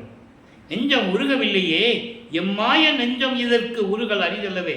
எப்படிப்பட்ட மாயைகளையும் மயக்கங்களையும் வஞ்சங்களையும் கொண்ட இந்த மனம் உருகுவதில் என்ன அதிசயம் இருக்கிறது? அதெல்லாம் ஒரு அதிசயமா? இனித்த நடம்புரிந்து மன்றில் தனித்த சிவகுழுந்தே, திருச்சிற்றம்பலத்திலே விளங்கிக் கொண்டிருக்கின்ற என் இறைவனே என்று சொல்லுகிறார். ஆக இப்போ அவருக்கு சுத்த சன்மார்க்கம் தெரியும், அப்பா அருப்பஞ்சாண்டவரும் தெரியும். அதை வாங்குவதற்கு தத்துவங்களை தனித்தனியாக கடந்தேன். தத்துவாதி நிலையில் சித்தியில் முழுதும் தெரிந்தேன். அவை மேல் சிவநிலையை தெரிந்திட சென்றேன் சொல்லிட்டாரா? ஆனால் இங்கே இருக்கிறவங்க என்ன சொன்னாங்க? இது வரைக்கும் என்ன சொல்லிக்கிட்டு இருக்காங்க? அவரே எங்கேயாவது போயிருப்பாருப்பா, கல்யாணம் பண்ணாரா, பொண்டாட்டியை வாழ முடியாதுன்னு அங்கே சென்னையில் விட்டுட்டு எங்கேயோ போயிட்டாருப்பா, இப்படி தானே சொன்னாங்க. இதுதான் உண்மை, யாரும் மறுக்க முடியாது. என் காதுகளிலே கேட்டிருக்கிறேன் பேசியவர்களுடைய பேச்சுக்களை எல்லாம். அப்போல்லாம் எனக்கு விளக்கம் தெரியாது. விளக்கம் தெரிந்த பிறகு மனம் கசிகிறது, மனம் உருகுகிறது, அழுகிறது, கண்களில் தண்ணீர் வருகிறது. ஏன் இப்படிப்பட்ட இறைவனை எப்படியெல்லாம் கேவலப்படுத்திட்டாங்க? இப்போ பாருங்க, அண்டங்களை விட்டு போறாரு, சுத்த சரணாக வாங்க போறாரு. இப்போ வல்லப்பமானவர்கள் 5வது இருந்து கொண்டிருக்கிறார். ஐயட்ட 40. ஆக 33வது ஆண்டு முதலாக திருச்சிற்றம்பலத்துக்கு சென்று கொண்டிருக்கிறார். சுத்த சிவஞான வெளிக்கு. வெளிகளை கடந்து பரவெளி, பரம்பரவெளி, பராபர வெளி, இந்த 3 வெளிகளும் சுத்த தேகம், புராண தேகம், ஞான தேகத்தை உடையது. இந்த வெளிகளையெல்லாம் கடந்து பெருவெளி, பெருசுக வெளியை கடந்து அண்டங்களை வெளிகளெல்லாம் கடந்து அங்கே போயிட்டு இருக்கிறார். மகனை வரவேற்கிறார். இவர் போகும்போது அங்கே தேவர்களும் முனிவர்களும் ரிஷிகளும் எல்லாம் இருக்கிறாங்க, கீழே தான் இருக்கிறாங்க. சத்தியஞான சபையில் போக முடியாது. பிரம்மன், திருமால், ருத்திரெல்லாம் கீழே தான் நிற்கணும். சத்தியஞான சபைக்கு முதல் படியில் கூட கால் வைக்க முடியாது. தெளிவாக கூறுகிறார். போருக்கு உரியார் மாலயநாதியோர் போகி மற்றும் புங்கவர்கள் யாவருக்கும் அறியார் எனக்கு எளியராகி மாலையிட்டார். போர்க்குணம் கொண்டவர்கள், போர் புரிந்தவர்கள், உயிர்களை கொன்றவர்கள், கொலை குற்றவாளிகள் என்று கூறுவார். மகாதேவமலையில் சொல்றாரு, திருவன்முறையில் சொல்றாரு, எல்லா பாடலையும் சொல்லுவார். பிரம்மனை வருணமாக கொலை பாதகன் என்று கூறுவார். பாடல் உண்டு, யாரும் மறுக்க முடியாது. அதை ஏன் சொன்னாருன்னு நம்ம புரிஞ்சுக்கணும். சத்தியஞான இவர்களை வரலன்னா போகணும்னா மாமிசம் சாப்பிடக்கூடாது, உயிர்களை கொலை செஞ்சிருக்கக்கூடாது, அவன் தான் உள்ளே போக முடியும். அதனால தான் அதே சத்தியஞான சபையை வடலூரிலே நிறுவி கொலையும் புலையும் தவிர்த்தவர்கள் உள்ளே போகும்னு சொன்னார். இதுதான் கான்செப்ட், நல்லா புரிஞ்சுக்கணும் நீங்கள். இப்போது அங்கே போகிறாரு, மகனை வரவேற்று, மகனே இந்த ஆடைகளை கலைந்து முக்காடை போட்டு தானே போகிறாரு. இந்த ஆடைகளை எல்லாம் கழிந்து இவர் போகும்போது எல்லா உலகங்களுக்கு பார்க்குறாங்க, எல்லா உலகங்களுக்கு பார்க்குறாங்க. நம்மளை ஆளப்போக கடவுள், நம்மளை எல்லாம் ஆளப்போகும் கடவுள் போய்கிட்டு இருக்காருன்னு சொல்லி எல்லாம் பார்க்குறாங்களே தவிர சத்தியஞானத்துக்குள்ள போக முடியாது. எல்லாம் வெளியிலேருந்து பார்க்கலாம். மகனை அழைத்து, மகனை ஆடைகளை எல்லாம் களைந்து புத்தாடை அணிந்து புனித நீராடி புத்தாடை அணிந்து மங்கள கோலத்துடன் வருவாயாக என்று கூற பாடல் உண்டு. பாடல்களில் இருக்கின்ற விளக்கத்தை தான் உங்களுக்கு நான் சொல்லிக் கொண்டிருக்கிறேன். சிங்காசனத்திலே அமர வைத்து மகனுக்கு மணிமுடி சூட்டி, இந்தா மகனே சுத்த சன்மார்க்கத்தை பெற்றுக்கொள், இதுமேல் இது உன் மார்க்கம், என் மார்க்கம் அல்ல என்று சொன்ன பிறகுதான் அவர் சொல்லுவார், என் மார்க்கம் என்று சொல்லுவார் வல்லப்பெருமானவர்கள். அப்போ சாகா கல்வியை, சுத்த சன்மார்க்கத்தை கொடுத்த உடனே சாகா கல்வியை கற்றுக் கொடுக்கிறார். அதை இந்திரனும் பிரம்மனும் திருமாலும் மற்றும் தேவர்களெல்லாம் பார்த்து கொண்டிருக்கிறார்கள். எப்படி பார்த்துட்டு இருக்காங்களாம், முகத்தில் அப்படியே கடுன்னு கோபத்தை வச்சிருக்காங்க. நமக்கு தெரியாமல் போச்சே, சுத்த சன்மார்க்கம் நமக்கு தெரியாமல் போச்சே, நமக்கு எதுவும் யாரும் சொல்லிக் கொடுக்கலையே அப்படின்னு அப்படியே ஒரு அவமானத்தோடு நின்றுட்டு இருக்காங்க என்பதை மெய்யருள் வியப்பிலே இருக்கின்ற பாடலுடைய விளக்கத்தை பார்த்து விட்டோம். அதனுடைய சுருக்கம் ஏன்னா சொல்லி தான் ஆகணும், மக்களுக்கு தெரியணும்ல. நாகாதிமனும் நாராயணனும் நான்முகனும் நறுமுறும் எனவே, நாகாதிமனா இந்திரன், பிரம்மன், திருமாலாம் அப்படியே நறுமுறுன்னு பல்ல கடிச்சிட்டு கோபத்தில் நிற்கிறாங்க. நமக்கு தெரியாமல் போச்சே. அதனால சொல்லுவார், அடியனாக்கி பிள்ளையாக்கி நேயனாக்கியே அடிகளாக்கி கொண்டாய் அவலம் நீக்கியே, இதை பார்த்து படிலோரும் வானுலோரும் பதியும் ஓரவாரான் என்பான் பரிவு தேக்கியே, கடவுளுக்கு கூட ஓரவஞ்சனுக்குன்னு சொல்கிறாங்களாம். அந்த நிலை இருந்து கொண்டு சாதா கல்வியை கற்றுக்கொண்டு மகனே பூலோகத்துக்கு சென்று வாய் என்று வாழ்த்தி அனுப்புகிறார். நேராக சிதம்பரத்துக்கே, வானுலகத்திலிருந்து நேராக சிதம்பரம் தான் போகிறார். ஏன்னா அங்கே பரசுராமனும் இந்த கருங்குழியில் இருக்கிற வீட்டுக்காரரும் அங்கே இருக்கிறாங்க. நேராக அவங்களுக்கு போய் முன்னால் போய் நிற்கிறாரு. ஆச்சரியப்படுறாங்க, நீ எப்படா வந்த அப்படின்னு, அதாவது உலகில் இருக்கிற மாதிரி பேசுகிறாங்க அவர்கிட்ட. உடனே பரசுராமன், வருவிக்கு ஊற்றுறதுனால் ஏற்பட்ட சொந்தம் அண்ணன் என்ற ஒரு சொந்தம். வல்லப்பெருமானுக்கு அண்ணனும் கிடையாது, யாரும் கிடையாது, பேரன் கிடையாது, பேத்தி கிடையாது. அவர் உலகியலுக்காக வருவிக்கு ஊற்ற சொந்தங்கள், அதில் மாற்று கருத்து இல்லை. ஏன்னா வல்லப்பெருமானே சொல்கிறாரு, எனக்கு உறவு சொந்தம் ஒன்றும் கிடையாதுன்றது. அதை மக்கள்கிட்ட சொல்லணும்ல, யாரும் சொல்லலையே. சரி, அது இருக்கட்டும். இப்போது பரசுராமன் சொல்கிறாரு வெங்கடரெட்டியார்கிட்ட, ஐயா என் தம்பி தான் அவர், பேர் ராமலிங்கம், இதே ஒரு தெய்வீக பொறுப்பு அப்படியே சிவனை பற்றி பாடிக்கிட்டு இருந்தார். கல்யாணம் பண்ணி வச்சா திருந்துவான்னு பார்த்தோம், கல்யாணம் பண்ணிவிட்டு மனைவி அங்கேயே விட்டுட்டு வந்துட்டார், அந்த பெண்ணை விட்டுட்டு வந்துட்டார், நீங்கள் உங்கள் வீட்டில் கொண்டு போய் வச்சுக்கோங்க. இது சொல்லணும், அதான் திருவிளையாடல். அதனால தான் அங்கே போய் நிற்கிறார் அவர். ஏன்னா இங்கே ஜீவகாருண்ய ஒழுக்கம் உருவாகணும், தர்மசாலை உருவாகணும், இங்கே தான் சத்தியஞான சபை உருவாகணும், அப்புறம் இறைவன் வந்து மகனோட கலக்கணும். ஏற்கனவே நிர்ணயிக்கப்பட்டது, ஏற்கனவே போட்ட பிளான் அது. அருட்பெருஞ்ஞானரும் வல்லற்பெருமானும் போட்ட பிளானு, தந்தையும் மகனும் போட்ட பிளான் அது. அந்த நிலையிலே கருமூலியிலே வந்து அமர்ந்து கொண்டிருக்கிறார், உறைவிடமாக கொண்டிருக்கிறார். அங்கே இருந்த காலகட்டங்களில் எப்படி தந்தையும் மகனும் எப்படியெல்லாம் இருந்தார்கள் என்பதை பாடல்கள் மூலமாக விளக்கமாக பார்த்து விட்டோம். அதன் பிறகு இப்போ நிலைகள் மாறுகிறது. ஜீவகாருண்ய ஒழுக்கம் உருவாக வேண்டும், அதற்கு ஒரு தர்மசாலை வேண்டும் என்பதற்காக பார்வதி மக்களிடம் பேசியபடி அவர்கள் தானமாக கொடுக்கிறார்கள். அன்று ஒரு நாளே, அன்றே இரவு இங்கே வந்து ஒரே நாளில் தர்மசாலையை அமைத்து 23/5/1867 தர்மசாலையை நிறுவி அணைய அடுப்பை மூட்டி உணவை சமைத்து பசியோடு வருகின்றவர்களுக்கு பசியாற்றி கொண்டிருக்கிறார், பசியை போக்கிக் கொண்டிருக்கிறார். நம்மளையெல்லாம் படைத்து காத்து கொண்டிருக்கின்ற இறைவன் வல்லப்பெருமான் அவர்கள். நான் அவரை இறைவன் என்று சொல்லுவதுண்டு. காரணம், அதுதான் உண்மை, அதுதான் சத்தியம்.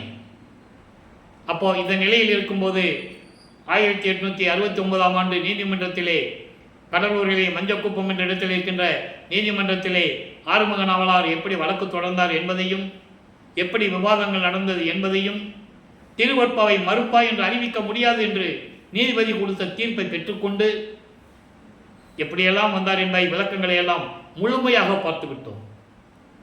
இப்போ இங்கே வந்த பிறகு உத்தரஞான சிதம்பரம் மாலை எப்படி உருவாச்சு, அதனுடைய பாடிய பாடல்களுடைய விளக்கங்களில் எல்லாம் என்பதையும் பார்த்து விட்டோம். நடராஜபதி மாலை, சர்க்குருமணி மாலை, எல்லா பாடலுடைய விளக்கங்களை பார்த்து விட்டோம். இப்போது அப்பாவை கூப்பிடுறாரு. ஏன்னா காலங்கள் நெருங்கி கொண்டிருக்கிறது. இப்போ வல்லப்பம்மன் அவர்கள் 48வது ஆண்டில் இருந்து கொண்டிருக்கிறார். 6வது 8, 6 8 48. இந்த 8 ஆண்டுகள் என்னென்ன நடந்ததையெல்லாம் நம்ம பார்த்துட்டோம். சங்கராச்சாரியார் வந்ததும் இவர் நமது பிள்ளை பெருமான் அவர்கள் சில அற்புதங்களை நிகழ்த்தியதையும் எல்லாமே நம்ம பார்த்துட்டோம். இப்போது இறைவனை கூப்பிடுகிறார்.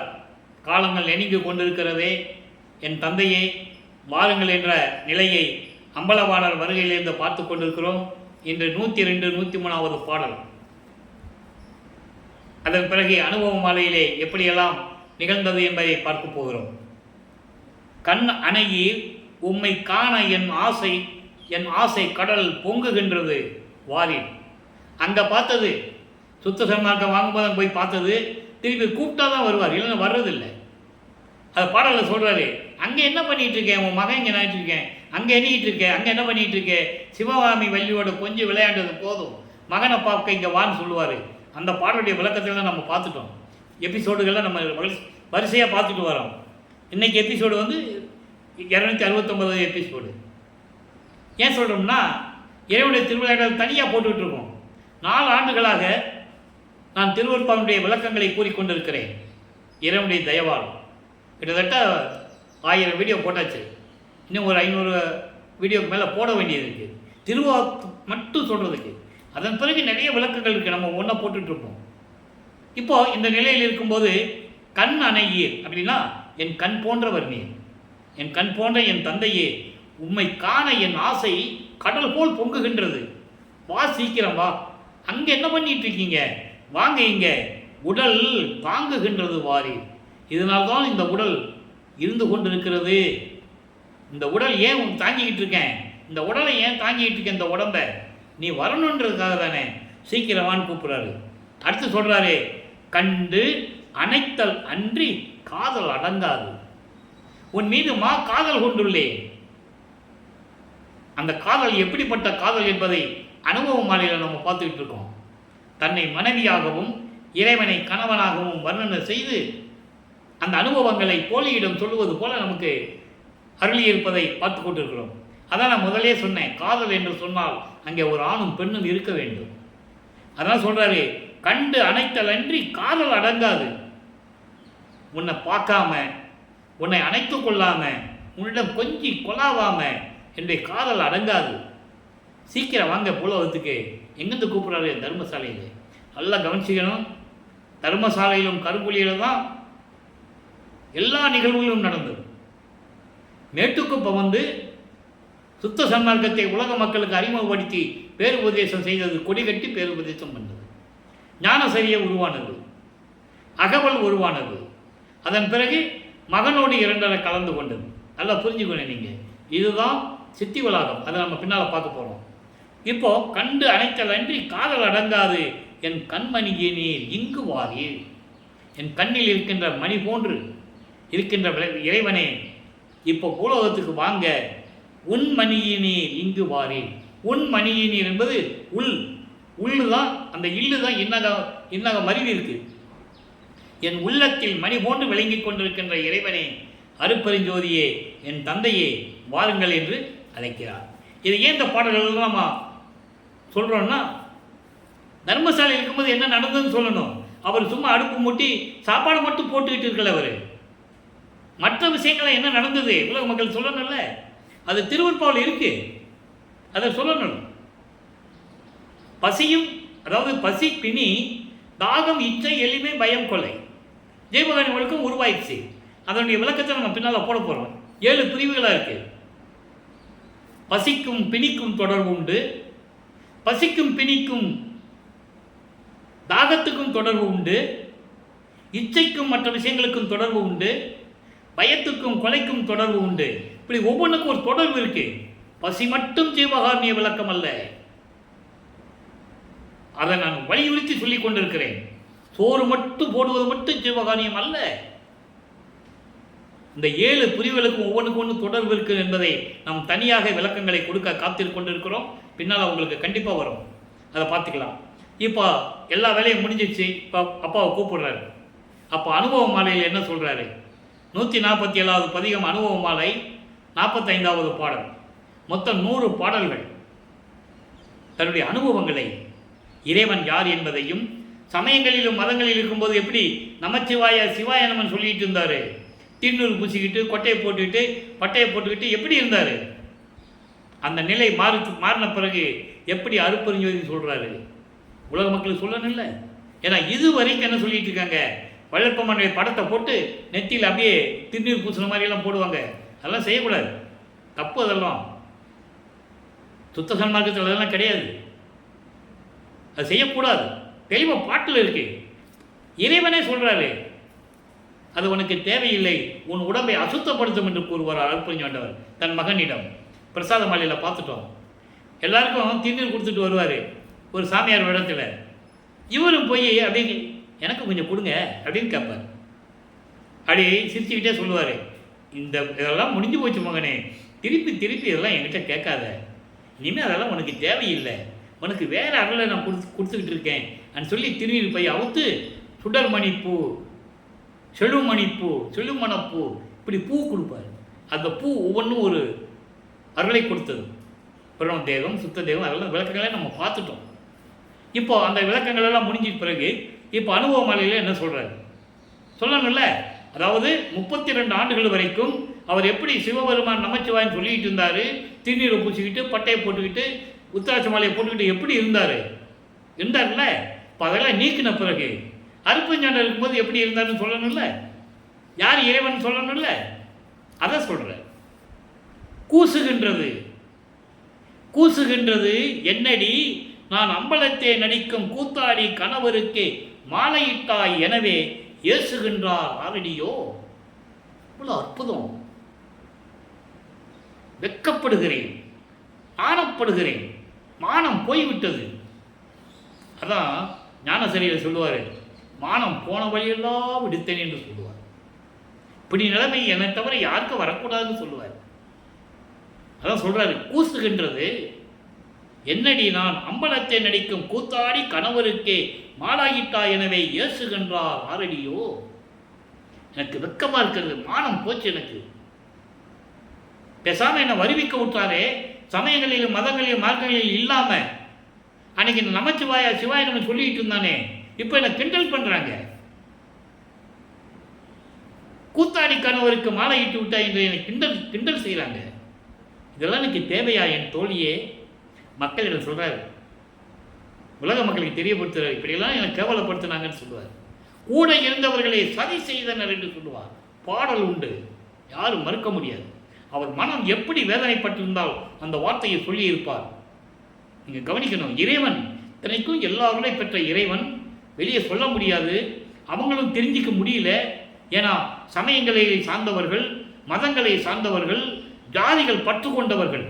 கடைசி வரைக்கும் பின்னால வேலாயுத முதலியார், கந்தசாமி பிள்ளை, பாலகிருஷ்ண ஐயர், இப்படி ஜாதி பெயர்களை போட்டுக் கொண்டிருந்தார்கள்.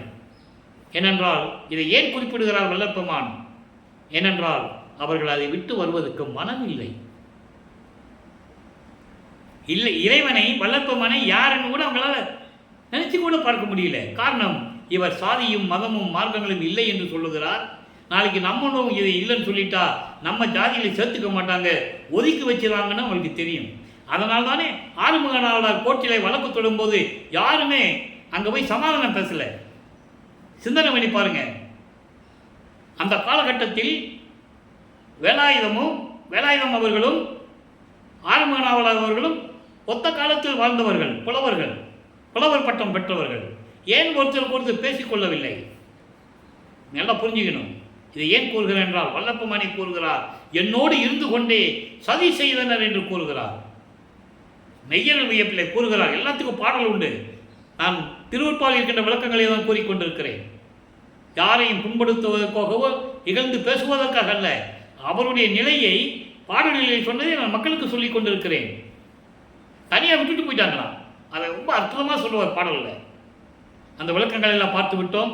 இப்போ என்ன சொல்கிறாரு? ஏசுகின்றார் யாரடியோ. என்னை இப்படியெல்லாம் கேவலப்படுத்துகிறாங்க, மற்ற சமயங்களையும் மதங்கள் இருக்கும்போது இயேசுநாதர் சிவபெருமானே சிவசிவா நமச்சிவாயெல்லாம் சொல்லிட்டு இருந்தார். இப்போ திடீர்னு அற்புதம் என்று சொல்கிறாரு. என்ன இது கேலி கூத்தா இருக்கிறதுன்னு சொல்லி என்னை ஏசுகின்றார்கள் சொல்லிட்டாங்களா? அதை சொல்கிறாரு.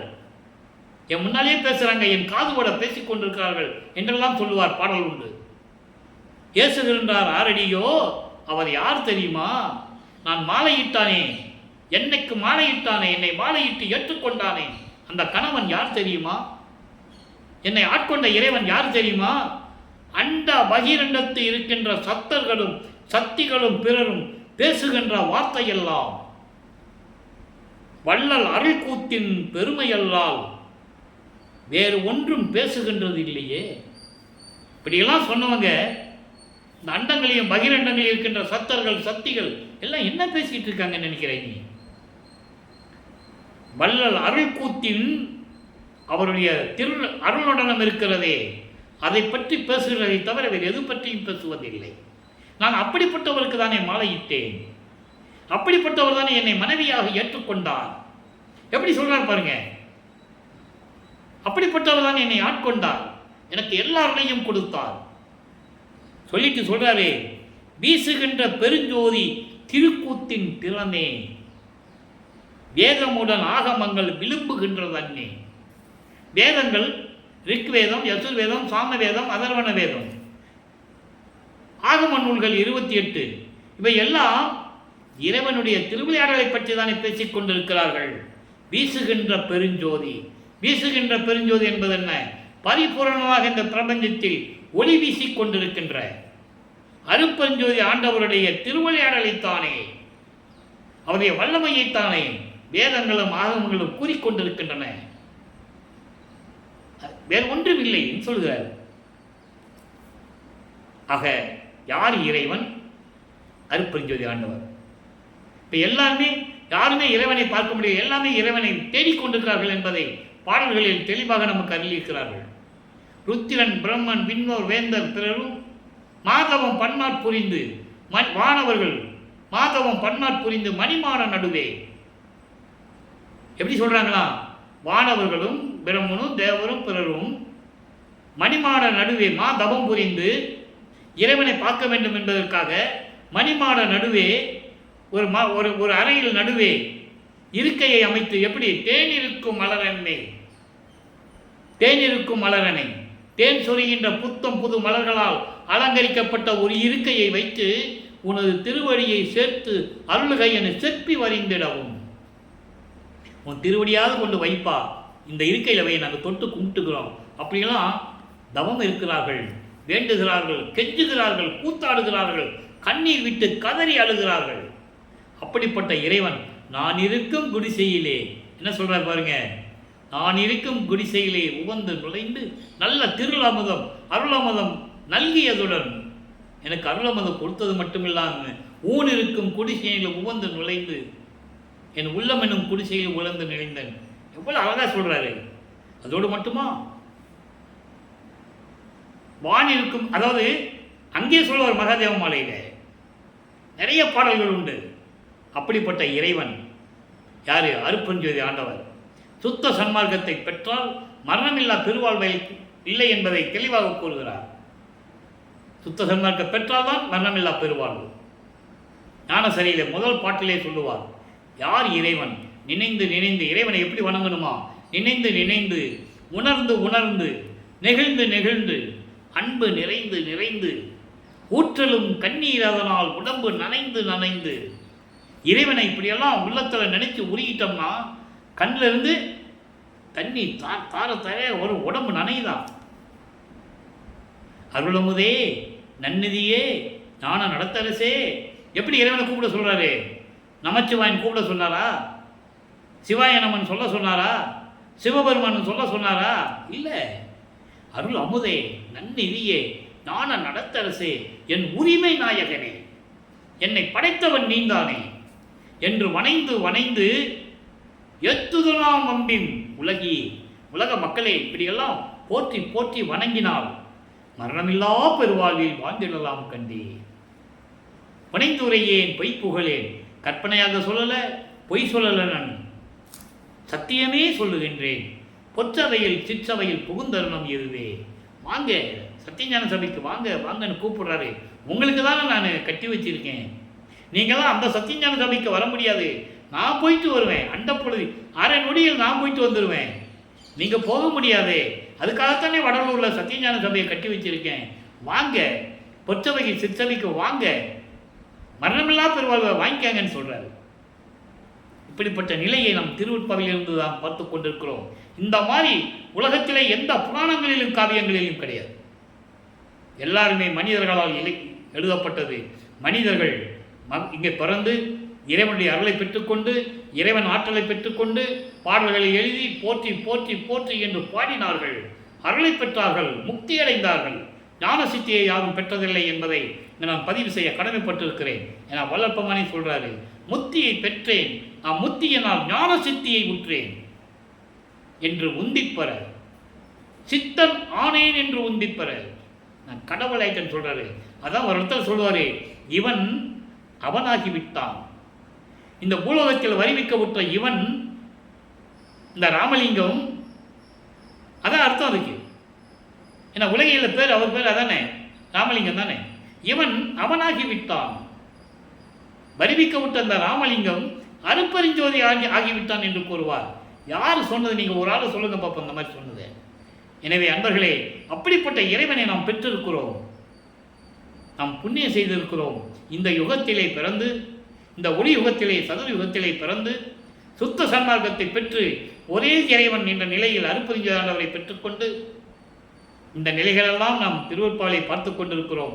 எனவே அன்பர்களே, நீங்களும் சுத்த சன்மார்க்கத்தில் இணைந்து தீப வழிபாடு, ஒளி வழிபாடு செய்து அருட்பெருஞ்சோதி அருட்பெருஞ்சோதி தனிப்பெருங்கனை அருட்பெருஞ்ச என்ற மகாமந்திரத்தை உச்சரித்து இறைவனுடைய அருளையும் செல்வங்களையெல்லாம் பெற்று இந்த உலகிலே நீங்கள் வாழ்வாங்கு வாழ்ந்து நோயற்ற வாழ்வில் நீங்கள் வாழ வேண்டும் என்று இறைவனுடைய தயவோடையும் கருணையோடையும் கூறிக்கொண்டு இந்த வள்ளலார் ஊழியன் விடைபெறுகிறேன். மீண்டும் நாளை சந்திப்போம். நன்றி, வணக்கம். அருட்பெருஞ்சோதி அருட்பெருஞ்சோதி தனிப்பெருங்கருணை அருட்பெருஞ்சோதி. நாளையும் இறைவனுடைய திருவிளையாடல் தொடரும். கண்டு மகிழ்ந்து இறைவனுடைய அருளை பெற்றுக்கொள்ளுங்கள்.